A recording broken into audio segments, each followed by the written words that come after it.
안녕하세요. 별꽃 낭독입니다. 한국의 신비로운 이야기와 심리추리, 초자연의 세계로 여러분을 초대합니다. 별빛 아래 숨겨진 비밀을 함께 풀어볼까요? 지금 시작합니다. 수백 년 전 희빈의 일기장은 단순한 과거의 기록이 아니었습니다. 그것은 현재의 시간까지 뻗어나온 위험한 초대장이었죠. 학자 박민주는 이제 진실의 문턱을 넘어섰습니다. 그의 등 뒤에서는 차가운 어둠이 손짓하고 귓가에는 들리지 않아야 할 목소리가 맴돕니다. 궁궐의 그림자는 그를 더 깊고 위험한 비밀 속으로 이끌기 시작합니다. 등 뒤에서 들렸던 기이한 마룻바닥 소리와 눈앞에 희미한 눈물 자국. 그날 밤의 섬뜩한 경험 이후 박민준 박사는 며칠 동안 깊은 혼란 속에서 헤어나오지 못했다. 희빈의 일기장은 그의 책상 서랍 깊숙한 곳에 봉인되었지만 그 안에 담긴 비극적인 사연과 풀리지 않은 수수께끼는 마치 살아있는 생물처럼 그의 머릿속을 떠나지 않았다. 그는 더 이상 이성적인 학자로만 머물 수 없었다. 자신도 모르는 사이에 그는 이미 수백 년 전 비극의 일부가 되어버린 것이다. 며칠간의 고뇌 끝에 그는 이대로 포기할 수 없다는 결론을 내렸다. 이것은 단순한 호기심의 문제가 아니었다. 한 맺힌 영혼의 마지막 절규를 듣게 된 유일한 사람으로서 그에게는 진실을 밝혀야 할 무거운 책임감이 있었다. 만약 그가 여기서 멈춘다면 희빈의 영혼은 다시 기나긴 어둠 속에 갇히게 될 터였다. 그는 다시 한번 용기를 내어 그 위험한 비밀의 판도라 상자를 열기로 결심했다. 그는 늦은 밤 다시 연구실의 불을 밝혔다. 서랍 속에서 희빈의 일기장을 꺼내는 그의 손길은 이전보다 훨씬 더 무겁고 신중했다. 그는 마지막 페이지, 희빈의 죽음을 암시하던 그 처절한 문장들을 다시 한번 읽었다. 그들이 문밖에서 나를 부른다. 나무 바닥이 삐걱이는 소리가 들린다. 그녀는 그 문장을 마지막으로 더 이상 아무것도 기록하지 못했다. 아니, 못한 것이 아니라 안 한 것일지도 모른다. 어쩌면 그녀는 자신의 마지막 저항을 가장 중요한 단서를 글이 아닌 다른 형태로 남겨놓았을지도 모른다는 생각이 그의 뇌리를 스쳤다. 그의 시선이 마지막 페이지의 여백으로 향했다. 그곳에는 얼핏 보아서는 그저 잉크가 번진 자국처럼 보이는 희미한 흔적들이 남아있었다. 이전에는 너무나 흥분한 나머지 미처 발견하지 못했던 부분이었다. 그는 스탠드를 가까이 끌어당기고 돋보기를 들어 그 흔적들을 자세히 들여다보았다. 그리고 그는 숨을 멈췄다. 그것은 단순한 얼룩이 아니었다. 아주 작은 점들과 그 점들을 잇는 가느다란 선들. 자세히 들여다보니 그것은 무언가를 의도적으로 그린 기호, 즉 암호였다. 어떤 부분은 밤하늘의 별자리를 그려놓은 것 같기도 했고 어떤 부분은 복잡한 미로처럼 보이기도 했다. 그 형태는 너무나도 추상적이어서 그것이 무엇을 의미하는지 도무지 짐작할 수가 없었다. 희빈은 왜 자신의 마지막 순간에 일어날 수 없는 그림을 남겨놓았던 것일까? 이것이 그녀가 목숨을 걸고 남기려 했던 마지막 메시지란 말인가? 박민준의 학자로서의 승부욕이 다시 끓어오르기 시작했다. 그는 이 암호를 풀어야만 했다. 이것이야말로 이 끔찍한 비극의 핵심으로 들어가는 유일한 열쇠일 것이 분명했다. 그는 종이를 꺼내 돋보기를 통해 보이는 암호를 그대로 옮겨 그리기 시작했다. 점 하나, 선 하나도 놓치지 않으려 애썼다. 그의 손끝에서 희빈이 남긴 마지막 수수께끼가 서서히 그 모습을 드러냈다. 몇 시간 동안 그는 자신이 그린 암호와 씨름했다. 고대 문자일까? 아니면 특정 인물만이 알 수 있는 그들만의 약속된 기호일까? 그는 자신이 아는 모든 역사적 지식을 총동원했지만 그 어떤 것과도 일치하지 않았다. 시간은 속절없이 흘러갔고 그의 머리는 지끈거리기 시작했다. 포기하고 싶은 마음이 들 무렵 그의 시선이 문득 연구실 벽에 걸린 낡은 지도 한 장에 머물었다. 그것은 그가 오래전 인사동의 한 고서점에서 구해온 18세기 후반의 한양도였다. 지금의 서울과는 많이 다른 경복궁과 창덕궁을 중심으로 사대문 안의 모습이 세밀하게 그려진 귀한 자료였다. 그 지도를 바라보는 순간 그의 머릿속에 성광 같은 깨달음이 스쳐 지나갔다. 만약 저 암호가 글자가 아니라 그림이라면? 특정 장소를 가리키는 지도라면? 그는 벽에서 고지도를 떼어내 책상 위에 펼쳤다. 그리고 자신이 옮겨 그린 암호 그림과 지도를 나란히 놓고 비교하기 시작했다. 처음에는 아무런 연관성도 찾을 수 없었다. 하지만 그는 포기하지 않았다. 그는 지도를 이리저리 돌려보기도 하고 암호 그림을 뒤집어 보기도 했다. 마치 서로 다른 그림 조각을 맞춰 하나의 그림을 완성하려는 어린아이처럼 그는 끈질기게 두 그림 사이의 연결고리를 찾아 헤맸다. 그리고 마침내 그는 찾아냈다. 암호 속에서 가장 굵고 진하게 그려진 점들의 배열이 경복궁 내 주요 전각들의 위치와 놀랍도록 일치한다는 사실을 발견한 것이다. 북쪽의 침전인 교태전, 왕의 집무실이었던 사정전, 그리고 외국 사신들을 맞이하던 경회로까지. 희빈이 남긴 점들은 정확하게 그 건물들의 위치를 가리키고 있었다. 그렇다면 그 점들을 잇는 가느다란 선들과 마지막의 별표처럼 표시된 지점은 무엇을 의미하는가? 그는 다시 암호와 지도를 번갈아 보며 추리를 이어갔다. 그리고 마침내 그 암호의 전체적인 의미를 깨닫게 되었다.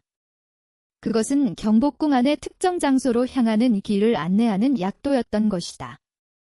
출발점은 희빈이 머물렀을 것으로 추정되는 후궁들에 거쳐 그리고 마지막 종착점은? 박민주는 숨을 삼켰다. 암호가 가리키는 마지막 지점은 그가 펼쳐놓은 18세기 고지도에는 분명히 존재했지만 그의 머릿속에 있는 현재의 경복궁 지도에는 존재하지 않은 곳이었다. 그곳은 경복궁의 가장 깊숙하고 후미진 후원, 그 중에서도 작은 연못가에 자리 잡은 아담한 별채, 별댁이었다. 아마도 왕이나 왕족들이 잠시 휴식을 취하거나 비밀스러운 만남을 가졌을 법한 은밀한 공간. 하지만 그 건물은 현재 존재하지 않았다. 임진왜란 때 불타버렸거나 혹은 고종 때 경복궁을 중건하면서 다른 용도로 바뀌었거나 어쨌든 지금은 그 터조차 남아있지 않은 지쳐진 공간이었다. 희빈은 왜 그곳을 가리킨 것일까? 그녀는 그곳에서 살해당한 것일까? 아니면 그곳에 자신의 억울함을 증명할 결정적인 증거라도 숨겨놓은 것일까? 모든 의문의 끝이 바로 그 잊혀진 공간을 향하고 있었다. 박민주는 심장이 세차게 뛰는 것을 느꼈다. 그는 이제 책상에 앉아 과거를 연구하는 학자가 아니었다. 그는 직접 현장으로 가야만 했다. 일기장이 그리고 희빈의 영혼이 가리키는 그 비밀의 장소로 직접 찾아가 자신의 눈으로 확인해야만 했다. 수백 년간 굳게 닫혀있던 비밀의 문이 이제 그의 앞에서 서서히 열리고 있었다. 그의 발걸음이 향할 그곳에 무엇이 기다리고 있을지 아무것도 예측할 수 없었지만 그는 더 이상 주저할 수 없었다. 그날 밤 경복궁에는 깊은 정적이 내려앉았다. 낮 동안의 소란스러움은 온데간데없고 달빛만이 거대한 전각들의 지붕 위를 은은하게 비추고 있었다. 박민준 박사는 정해진 폐관 시간이 훌쩍 지났음에도 연구실을 떠나지 않았다. 그는 창밖으로 보이는 궁궐의 어둠을 바라보며 자신의 인생에서 가장 위험하고 무모한 계획을 세우고 있었다.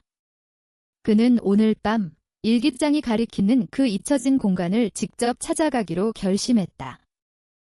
물론 그것은 미친 짓이었다. 정식 허가도 없이 야간 순찰을 도는 관리인의 눈을 피해 궁궐 내부를 돌아다닌다는 것은 상상조차 할 수 없는 일이었다. 발각되기라도 한다면 그는 연구원 자격을 박탈당하는 것은 물론이고 문화재보호법 위반으로 처벌을 받게 될 것이었다. 그의 학자로서의 인생은 그대로 끝장나는 것이었다. 이성과 상식은 그에게 멈추라고 내일 아침 정식으로 허가를 받고 다시 조사를 시작하라고 경고했다. 하지만 그의 마음속 깊은 곳에서는 다른 목소리가 들려왔다. 희빈의 목소리였다. 기다릴 수 없다. 진실은 어둠 속에 있다. 그의 직감 또한 마찬가지였다. 그녀가 남긴 비밀은 대낮의 환한 햇살 아래에서는 결코 그 모습을 드러내지 않을 터였다. 반드시 그녀가 죽어갔던 것과 같은 깊은 밤, 모든 것이 침묵하는 그 시간에 그곳으로 가야만 했다. 그는 결국 이성의 목소리 대신 영혼의 속삭임을 따르기로 했다. 그는 어떻게 그곳을 찾아갈 수 있었을까? 그는 먼저 연구실을 나와 마치 퇴근하는 것처럼 자연스럽게 행동했다. 정문을 지키는 경비원에게 가볍게 목례를 하고 궁 밖으로 나가는 척했다. 그리고는 아무도 보지 않는 담벼락 그늘에 몸을 숨기고 순찰을 도는 관리인의 발소리가 멀어지기만을 기다렸다. 심장이 터질 것처럼 뛰었다. 태어나서 단 한 번도 해본 적 없는 일탈이었다. 몇 분이 몇 시간처럼 느껴지는 기다림 끝에 마침내 주변이 다시 고요해졌다. 지금이었다. 그는 숨을 죽인 채 연구실 건물의 뒤편, 평소에는 거의 사용하지 않아 자물쇠가 낡은 쪽문으로 향했다. 다행히 그는 그 문이 예비 열쇠를 가지고 있었다. 철컥하는 작은 소리와 함께 문이 열렸다. 그는 쥐처럼 조용히 안으로 다시 들어와 곧장 일기장의 암호가 가리키는 궁궐의 후원으로 향했다. 그의 손에는 작은 손전등 하나만이 들려 있었다. 하지만 그는 함부로 불을 켤 수 없었다. 멀리서도 눈에 띌 것이 뻔했다. 그는 오직 희미한 달빛과 수없이 드나들어 눈에 익은 궁궐의 지형에 의지해 어둠 속을 헤쳐나아갔다. 화려한 전각들을 지나 후원으로 깊숙이 들어갈수록 길은 점점 더 험해졌다. 잘 닦인 박석길은 어느새 끊기고 그의 발밑에서는 무성하게 자란 잡초와 덤불이 스산한 소리를 내며 그의 발목을 붙잡았다. 이곳은 평소 관람객들의 발길이 거의 닿지 않는 궁궐의 가장 깊고 은밀한 곳이었다. 공기는 축축하고 서늘했고 어디선가 불어오는 바람은 마치 누군가의 한숨처럼 그의 귓가를 스쳤다. 그는 고지도를 머릿속에 그리며 기억을 더듬어 암호가 가리키는 작은 연못을 찾아 나아갔다. 한참을 헤맨 끝에 그는 마침내 숲을 너머로 희미하게 반짝이는 물빛을 발견했다. 거의 말라붙어 웅덩이 수준으로 변해버린 작은 연못이었다. 바로 이곳이었다.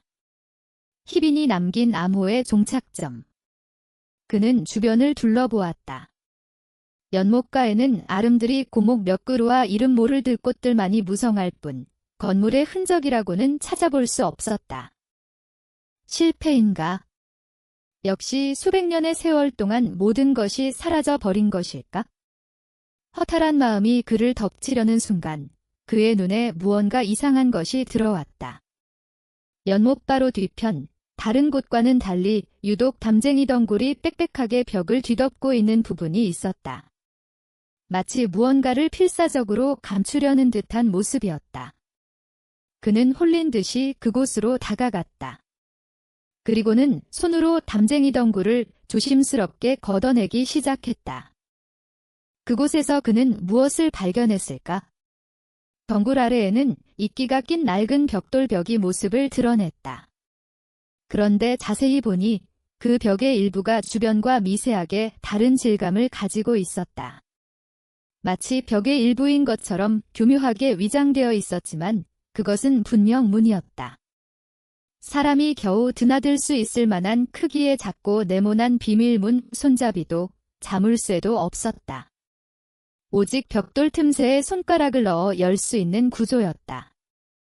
박민주는 심장이 쿵 하고 내려앉는 것을 느꼈다. 찾았다. 희빈이 남긴 비밀의 공간. 그는 떨리는 손으로 벽돌 틈새에 손가락을 넣고 있는 힘껏 문을 당겼다. 하지만 문은 수백 년간 단 한 번도 열리지 않은 듯 꿈쩍도 하지 않았다. 그는 포기하지 않고 온몸에 체중을 실어 문을 밀고 당기기를 반복했다. 삐익. 마침내 녹슨 경첩이 고통스러운 비명을 지르며 문이 아주 조금씩 서서히 열리기 시작했다. 문을 열었을 때의 느낌은 어땠을까? 문이 사람 하나가 겨우 지나갈 만큼 열리는 순간 안에서부터 훅 하고 역한 공기가 그의 얼굴을 덮쳤다. 그것은 오랫동안 갇혀있던 공기 특유의 퀴퀴한 곰팡이 냄새와 흙먼지 냄새, 그리고 무언가가 썩어가는 듯한 비릿한 냄새가 뒤섞인 형언할 수 없이 불쾌한 냄새였다. 그리고 그와 동시에 마치 냉동고의 문을 연 듯 섬뜩할 정도의 차가운 공기가 뿜어져 나왔다. 한여름 밤의 후텁지근한 공기와는 완전히 다른 살아있는 모든 것의 온기를 빼앗아가는 듯한 죽음의 냉기였다. 박민주는 자신도 모르게 뒷걸음질 쳤다. 온몸에 소름이 돋았다. 이곳은 단순한 비밀 공간이 아니었다. 이곳은 무덤이었다. 희빈의 육체가 묻힌 무덤은 아닐지라도 그녀의 한과 원통함이 고스란히 봉인된 거대한 무덤. 그는 문틈으로 보이는 칠흑 같은 어둠을 바라보았다. 저 안으로 들어가야만 한다. 저 어둠의 끝에 진실이 기다리고 있다. 그는 두려웠지만 이제 와서 물러설 수는 없었다. 그는 마침내 결심을 굳히고 손에 든 손전등의 스위치를 켰다. 그리고는 그 차갑고 어두운 무덤 속으로 자신의 운명을 건 첫 발을 내디뎠다. 비밀의 문 안쪽은 한 치 앞도 보이지 않는 절대적인 어둠이었다. 박민준 박사는 잠시 망설였다. 이 문을 넘어서는 순간 다시는 돌아올 수 없는 강을 건너는 것일지도 모른다는 본능적인 두려움이 그의 발목을 붙잡았다. 하지만 이미 주사위는 던져졌다. 그는 결심을 굳히고 손전등의 하얀 불빛으로 어둠을 가르며 안으로 들어섰다. 그가 발을 들여놓은 곳은 좁고 긴 통로였다. 축축한 흙벽에서는 물기가 배어나왔고 공기는 무겁고 차가웠다. 몇 걸음 옮기지 않아 통로는 끝났고 넓은 공간이 나타났다. 그곳은 하나의 방이었다. 그는 손전등으로 천천히 주변을 비추었다. 그리고 그는 그 광경에 할 말을 잃었다. 방 안의 모든 것은 시간이 멈춘 듯 수백 년 전의 모습 그대로 보존되어 있었다. 마치 어제까지 누군가 살았던 것처럼. 방의 중앙에는 자개로 화려하게 장식된 나전 칠기 가구들이 놓여 있었고 그 위에는 먼지가 두껍게 쌓여 있었다. 한쪽 벽에는 작은 경대가 놓여 있었는데 거울은 검게 변해 아무것도 비추지 못했다. 경대 위에는 여인의 것으로 보이는 빛과 동백기름 병, 그리고 작은 옥비녀 같은 장신구들이 가지런히 놓여 있었다. 마치 주인이 잠시 자리를 비운 듯한 모습이었다. 의자 위에는 곱게 접힌 비단 저고리와 치마가 놓여 있었는데 오랜 세월 탓에 색은 바랬지만 여전히 고운 빛깔을 잃지 않고 있었다. 이곳은 틀림없이 희빈이 머물렀던 비밀 공간, 혹은 그녀가 마지막 순간을 맞이했던 장소였다. 박민주는 홀린 듯 방 안으로 들어섰다. 그의 발소리가 고요한 공간 속에서 유난히 크게 울렸다. 그는 손전등으로 방 구석구석을 비추며 무언가 단서가 될 만한 것을 찾기 시작했다. 일기장이나 편지 같은 것이라도 남아있지 않을까?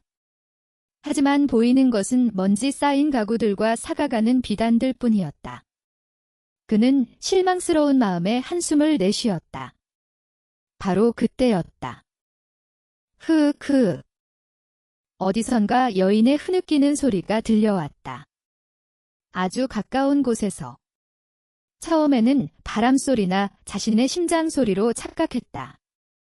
하지만 그 소리는 점점 더 선명해졌다. 슬픔과 원망이 뒤섞인 애끓는 울음소리. 박민주는 온몸에 피가 차갑게 식는 것을 느끼며 그 자리에 얼어붙었다. 그는 천천히, 아주 천천히 소리가 들려오는 방향으로 손전등을 비추었다. 빛이 향한 곳은 방의 가장 깊숙하고 어두운 구석이었다. 그리고 그곳에 그것이 있었다. 처음에는 그저 어둠이 뭉쳐있는 것처럼 보였다. 하지만 자세히 보니 그것은 사람의 형상을 하고 있었다. 길게 풀어헤친 머리카락, 피눈물을 흘리는 듯 붉게 물든 눈, 그리고 하얀 소복. 꿈틀거리는 아지랑이처럼 그 형체는 반투명하여 뒤편의 벽이 희미하게 비쳐 보였다. 희빈이었다. 수백 년간 이 좁고 어두운 공간에 갇혀있던 그녀의 원혼이 마침내 모습을 드러낸 것이다. 박민주는 비명조차 지를 수 없었다. 그의 몸은 공포로 완전히 마비되었고 그의 뇌는 눈앞의 비현실적인 광경을 받아들이기를 거부했다. 이성적인 학자로서 평생을 살아온 그에게 눈앞의 존재는 그의 세계관 전체를 뒤흔드는 충격 그 자체였다. 그는 도망쳐야 한다는 것을 알았지만 발이 바닥에 붙어버린 듯 꼼짝할 수가 없었다. 희빈의 원혼은 여전히 슬프게 흐느끼고 있었다. 그녀의 울음소리는 더 이상 단순한 소리가 아니었다. 그것은 물리적인 힘을 가진 것처럼 박민준의 가슴을 짓누르고 머리를 어지럽게 만들었다. 그는 구역질을 참으며 뒷걸음질 치려 했다. 바로 그 순간 흐느끼던 희빈의 영혼이 천천히 고개를 들었다. 그리고 그녀의 붉은 눈이 정확하게 박민준을 향했다. 왔구나. 마침내 나를 찾아왔구나. 목소리는 그녀의 입에서 나온 것이 아니었다. 그것은 박민준의 머릿속에 직접 울려 퍼지는 차갑고 날카로운 소리였다. 이가 시릴 정도로 차가운 목소리. 누구시오? 박민준은 자신도 모르게 바보 같은 질문을 내뱉었다. 희빈의 입가에 희미한 비웃음이 걸렸다. 나를 모르겠느냐? 너를 이곳으로 이끈 것이 바로 나인데. 나의 일기를 읽었을 터 나의 고통을, 나의 원통함을 보았을 터인데. 그녀의 목소리는 점차 분노로 변해가고 있었다. 방 안의 온도가 급격히 떨어지는 것이 느껴졌다. 박민준의 입에서는 하얀 김이 뿜어져 나왔다. 나는 당신의 억울함을 풀어주고 싶어서. 박민준이 떨리는 목소리로 변명처럼 말했다. 하지만 희빈의 영혼은 그의 말을 비웃었다. 나의 원통함을 풀어다오. 그래, 맞는 말이다. 하지만 그 방법이 무엇인지 아느냐? 그녀의 형체가 아지랑이처럼 일렁이며 순식간에 박민준의 바로 코앞까지 다가왔다. 박민준은 그녀의 썩은 듯한 비릿한 냄새와 무덤 속 같은 냉기를 온몸으로 느껴야 했다. 나를 배신하고 나를 이 차가운 곳에서 죽게 만든 그 자들에게 똑같은 고통을 되돌려주는 것이다. 피의 복수를. 그녀의 목소리는 저주처럼 그의 귓전을 파고들었다. 그녀가 원하는 것은 용서나 화해가 아니었다. 그녀가 바라는 것은 오직 복수. 눈에는 눈, 이에는 이와 같은 잔혹한 복수뿐이었다. 그녀의 붉은 눈동자 속에서 박민준은 수백 년간 쌓여온 지독한 증오와 살의를 보았다. 그녀의 한은 그가 상상했던 것보다 훨씬 더 깊고 어두웠다. 박민준은 공포에 질려 외쳤다. 하지만 그들은 이미 다 죽었소. 수백 년 전에. 그렇지 않다. 희빈의 영혼이 비명처럼 소리쳤다. 그들의 몸은 썩어 흙으로 돌아갔을지 몰라도 그들의 더러운 피는 그들의 후손들에게 이어지고 있다. 그 죄 또한 대를 이어 흐르고 있단 말이다. 너는 그 피를 찾아내어 그들에게 나의 고통을 똑같이 느끼게 해주어야 한다. 그것이 내가 할 일이다. 그것이 내가 너를 이곳으로 부른 이유야. 그녀의 요구는 너무나도 끔찍하고 잔인했다. 박민준은 고개를 저었다. 그는 살인자가 될 수 없었다. 그는 복수의 도구가 될 수 없었다. 그는 그저 과거의 진실을 밝히고 싶었을 뿐이다. 그가 망설이는 것을 본 희빈의 영혼은 분노로 몸을 떨었다. 방 안의 촛대와 가구들이 요란한 소리를 내며 흔들리기 시작했다. 박민준은 이제 그녀의 소나귀에서 벗어날 수 없음을 깨달았다. 그는 원혼과의 위험한 거래를 시작해야만 하는 절체절명의 위기에 빠진 것이다. 물론입니다. 논점 4초의 내용을 바탕으로 약 3,000자 분량의 연속된 이야기 형식의 단락을 작성했습니다. 주인공이 원혼의 요구에 따라 새로운 단서를 발견하고 사건의 진실에 한 걸음 더 다가가는 과정을 긴장감 넘치는 추리 형식으로 묘사하는 데 중점을 두었습니다. 복수를 하란 말이냐? 박민준 박사는 간신히 목소리를 쥐어짰다. 그의 눈앞에서 분노로 일렁이는 희빈의 원혼은 단순한 환영이 아니었다. 그녀의 은 실질적인 힘을 가지고 이 공간 전체를 지배하고 있었다. 그가 그녀의 요구를 거부하는 순간 이 방은 그의 무덤이 될 것이라는 것을 본능적으로 알 수 있었다. 그는 살아남기 위해 일단 그녀의 말을 따르는 척이라도 해야만 했다. 하지만 어떻게 아무런 증거도 없이 수백 년이 지난 지금에 와서 누가 범인인지 어떻게 안단 말이오? 그의 말에 희빈의 영혼은 차갑게 웃었다. 그 웃음소리는 마치 날카로운 유리 조각이 그의 고막을 긁는 듯 했다. 증거가 왜 없겠느냐? 희빈의 반투명한 손가락이 천천히 들어 올려졌다. 그리고는 방바닥의 한 지점을 가리켰다. 박민주는 떨리는 손으로 손전등을 그곳으로 비추었다. 처음에는 그저 낡은 나무 바닥의 얼룩처럼 보였다. 하지만 자세히 들여다보는 순간 그는 숨을 헉 들이마셨다. 그것은 핏자국이었다. 수백 년의 세월이 흘렀음에도 불구하고 완전히 지워지지 않은 채 검붉은 색으로 바닥에 스며들어 있는 선명한 핏자국. 그 흔적은 그녀가 이곳에서 얼마나 처참하게 죽어가는지를 뚜렷하게 보여주고 있었다. 핏자국은 한 군데에만 뭉쳐있지 않았다. 방 이쪽 저쪽으로 끌린 듯한 자국, 그리고 무언가를 뿌린 듯 흩어진 자국까지. 이곳은 단순한 살해 현장이 아니라 격렬한 사투가 벌어졌던 전쟁터였다. 박민주는 학자로서의 본능이 다시 살아나는 것을 느꼈다. 그는 공포를 잠시 잊고 그 핏자국 앞에 쪼그리고 앉아 면밀히 관찰하기 시작했다. 그는 자신의 머릿속에서 일기장의 마지막 기록과 눈앞의 핏자국을 조합하여 그날의 참상을 재구성하기 시작했다. 희빈은 순순히 죽음을 맞이하지 않았다. 나무 바닥이 삐걱이는 소리가 들린다는 기록으로 보아 범인들은 조용히 그녀의 처소로 침입했을 것이다. 아마도 한 명이 아니었을 것이다. 희빈은 그들이 자신을 죽이러 왔다는 것을 직감하고 이 비밀 공간으로 필사적으로 도망쳤을 것이다. 그녀는 이곳에 자신의 억울함을 증명할 무언가를 숨겨두었거나 혹은 이곳을 통해 밖으로 도망칠 수 있다고 생각했을지도 모른다.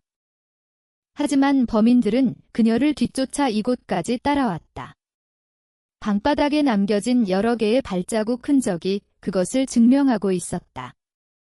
그리고 이곳에서 마지막 사투가 벌어졌다. 희빈은 연약한 여인이었지만 결코 무력하게 당하지만은 않았다. 방 한가운데에 남겨진 가장 큰 핏자국은 아마도 그녀가 처음 공격을 당한 지점일 것이다. 하지만 그 주변으로 흩어진 작은 핏방울들은 그녀가 공격을 피하며 필사적으로 저항했음을 보여주고 있었다. 박민준의 눈에 경대 옆에 쓰러져 있는 작은 서한이 들어왔다.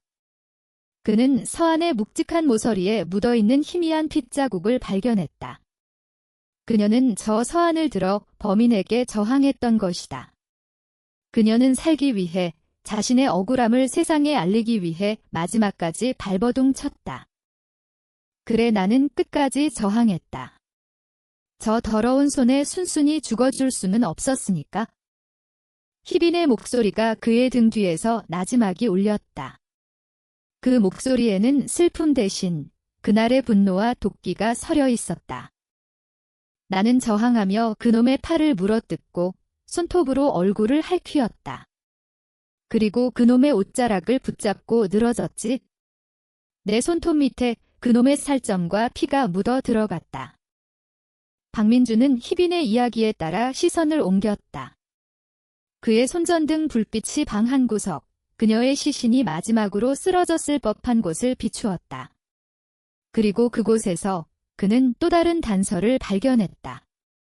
핏자국 옆, 먼지 쌓인 바닥 위에 아주 작은 무언가가 떨어져 있었다. 그것은 범인이 흘린 것이 틀림없었다. 박민주는 조심스럽게 그것을 집어들었다. 하나는 남자의 상투를 고정하는 동곳, 동요의 작은 장식처럼 보였고, 또 다른 하나는 고급 비단 옷에서 찢겨 나온 듯한 작은 옷조각이었다. 옷조각의 재질과 색깔로 보아 평민의 옷이 아닌 고위 관료의 관복 일부임이 분명했다. 박민준의 머릿속에서 모든 조각들이 맞춰지기 시작했다. 희빈은 마지막 순간까지 저항하며 범인에게 상처를 입혔고, 그 과정에서 범인의 신분을 특정할 수 있는 중요한 증거물을 손에 넣었던 것이다. 그녀는 그 증거물들을 손에 쥔 채 죽어갔을 것이다. 그래, 바로 그것이다. 희빈의 목소리에 만족감이 섞여 있었다. 나는 그 증거들을 손에 쥔 채 죽어 이 차가운 땅에 묻혔다. 나의 시신과 함께 그놈의 죄를 증명할 증거 또한 함께 묻혀 있단 말이다. 나의 무덤을 찾아라. 나의 유골을 찾아내어 그 손에 쥐어진 증거를 세상에 드러내 보여라. 그리고 그 증거를 가지고 범인의 후손을 찾아가 나의 복수를 대신해다오.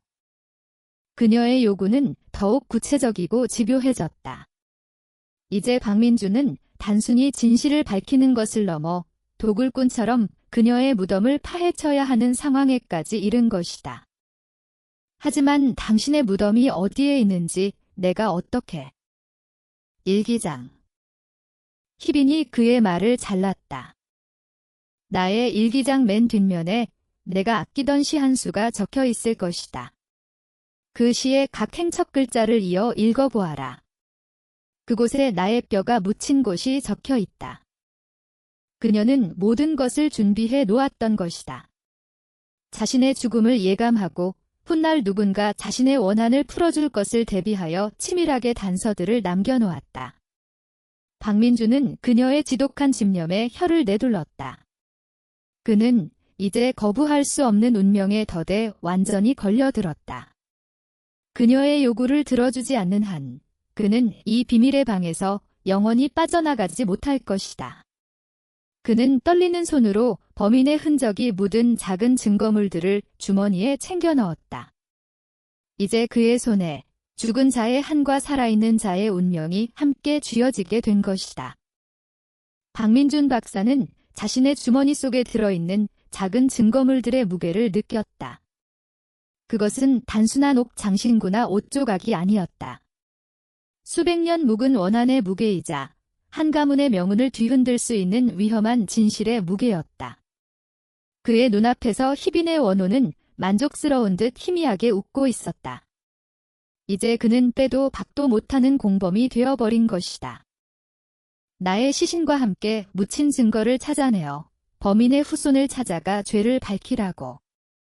희빈의 마지막 요구는 그의 뇌리에서 떠나지 않았다.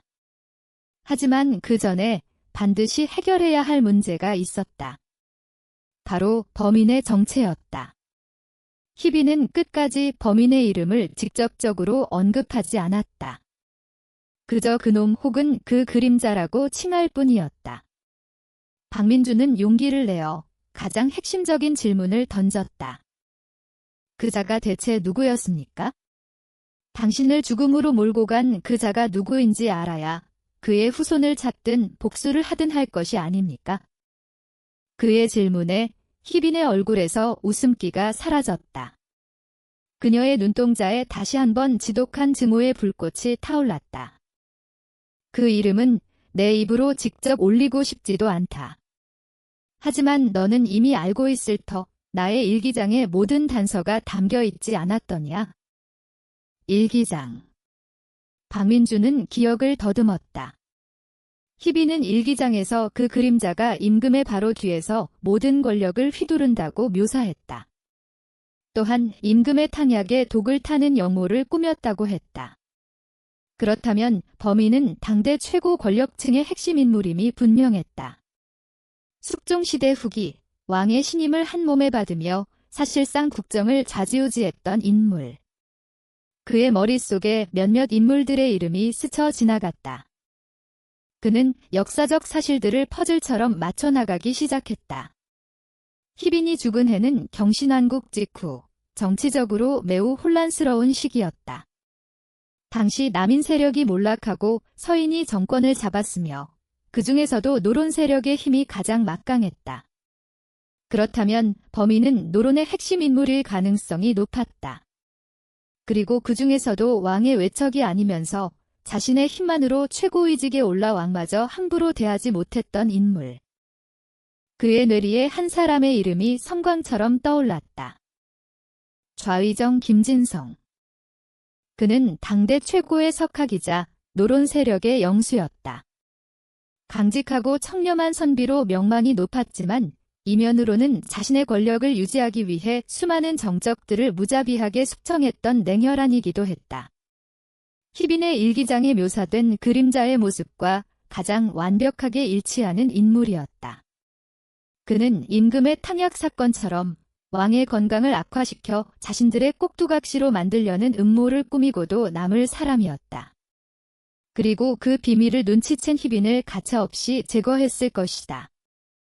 박민준이 좌의정 김진성의 이름을 떠올리는 순간 희빈의 원혼이 만족스러운 듯 고개를 끄덕였다. 그래, 바로 그 위선자다. 겉으로는 충신인 척, 백성을 위하는 척했지만 그 속은 용상을 탐하는 역심으로 가득 차 있었지. 그는 나의 모든 것을 빼앗아갔다. 나의 목숨, 나의 명예, 그리고 전하의 총애까지도. 드디어 범인의 정체가 드러났다. 하지만 그것은 문제의 해결이 아니라 더 큰 문제의 시작이었다. 박민준의 얼굴이 새하얗게 질려갔다. 그가 좌의정 김진성이라는 이름을 떠올렸을 때 그의 머릿속에는 또 다른 한 사람의 얼굴이 자동적으로 겹쳐졌기 때문이다. 좌의정 김진성의 후손. 바로 그의 가문은 몰락하지 않고 대대로 권세와 부를 누리며 지금까지도 대한민국 사회의 최상류층으로 군림하고 있었다. 그리고 그 가문의 현수장이자 김진성의 13대 직계 종손인 사람. 바로 박민준이 속한 역사연구재단의 이사장, 김정현이었다. 김정현 이사장. 그는 유력한 차기 대권주자로 꼽히는 거물급 정치인이었다. 언론에서는 늘 청렴하고 강직했던 조상의 후예답게 대쪽 같은 성품을 지닌 인물로 묘사되었다. 그는 역사 연구에 대한 지원을 아끼지 않았으며 특히 박민준의 재능을 높이 사그를 파격적으로 정규 연구원으로 채용해준 장본인이기도 했다. 박민준에게는 은인과도 같은 사람이었다. 그런데 바로 그 사람이 자신의 조상이 저지른 끔찍한 살인과 역모의 비밀을 숨기고 있는 자였다. 희빈의 복수는 결국 자신의 은인이자 대한민국에서 가장 막강한 권력을 가진 사람 중 한 명과 맞서 싸워야 한다는 것을 의미했다. 박민준은 온몸에서 힘이 빠져나가는 것을 느꼈다. 이것은 계란으로 바위치기였다. 아니, 바위를 향해 스스로 몸을 던지는 것과 다름없었다. 그가 이 사실을 세상에 폭로하려 한다면 김정현 이사장은 자신의 모든 힘을 동원하여 그를 막을 것이다. 그를 정신병자로 몰거나 파렴치한 사기꾼으로 만들어 사회에서 완전히 매장시켜 버릴 수도 있었다. 아무도 그의 말을 믿어주지 않을 터였다. 그는 이제 거대한 현실의 벽 앞에서 좌절해야 했다. 죽은 자의 한을 풀어주는 것은 살아있는 자신의 목숨을 거는 일이었다. 그는 희빈의 원혼을 바라보았다. 그녀의 눈은 여전히 복수심으로 불타고 있었다. 그녀에게는 현재의 정치 역학이나 현실적인 어려움 따위는 중요하지 않았다. 그녀에게 중요한 것은 오직 하나, 자신의 원한을 갚는 것뿐이었다. 이제 나의 마지막 부탁을 들어줄 시간이 되었다. 희빈의 목소리가 그의 혼란을 비웃듯 울려 퍼졌다. 나의 무덤을 찾아 증거를 세상에 드러내고 저 가증스러운 위선자의 후손을 파멸시켜라. 만약 내가 망설이거나 나를 배신하려 한다면 나는 영원히 너의 곁을 떠나지 않을 것이다. 너의 영혼을 갉아먹고 너의 주변 사람들까지 모두 불행하게 만들 것이다. 그것은 부탁이 아니었다. 그것은 거부할 수 없는 저주이자 피로 맺은 계약이었다. 박민주는 선택의 여지가 없었다. 그는 이제 거대한 권력과 맞서 싸워야 하는 위험천만한 외줄타기를 시작해야만 했다. 그의 등 뒤에서는 원혼의 차가운 웃음소리가 울려 퍼졌고 그의 앞에는 칠흑 같은 현실의 벽이 가로막고 있었다. 궁궐의 그림자는 이제 그의 목을 서서히 그리고 확실하게 조여오기 시작하고 있었다. 비밀의 공간에 갇혀버린 박민준. 그의 앞에는 억울한 원혼의 복수를 도와야 하는 운명과 거대한 현실 권력과 맞서야 하는 위험이 놓여 있습니다. 과연 그는 죽은 자의 한을 풀어주고 살아있는 자의 위협에서 벗어날 수 있을까요? 궁궐의 그림자는 이제 그의 목을 조여오기 시작합니다. 별꽃 낭독과 함께한 시간 즐거우셨나요? 다음 이야기에서 더 깊은 비밀을 풀어봅시다. 구독과 좋아요 잊지 말아주세요. 별빛 아래서 다시 만나요.